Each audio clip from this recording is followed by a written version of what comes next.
یہ حضرت امام علی علیہ الصلوۃ والسلام کا قول ہے، اس کو بہت دھیان سے سن لینا، زندگی بدل جائے گی انشاءاللہ۔ جب آپ کا بچہ پڑھنا لکھنا سیکھ جائے تو اسے ہر ہنر میں ڈالو، ہر کام میں ڈالو، سوائے ان 4 چیزوں کے۔ 4 لوگوں کے ہاتھ میں اپنے بچے کا ہاتھ کبھی مت دینا۔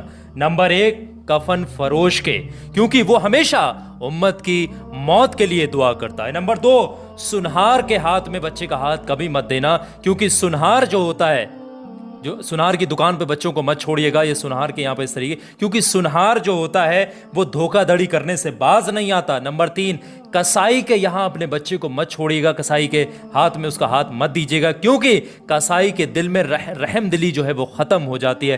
نمبر 4، پردہ فروش کے ہاتھ میں اپنے بچے کا ہاتھ مت دیجیے گا، کیونکہ وہ انسانوں کی خریداری اور خریدنا اور بیچنے کا کام کرتا ہے۔ یہ حضرت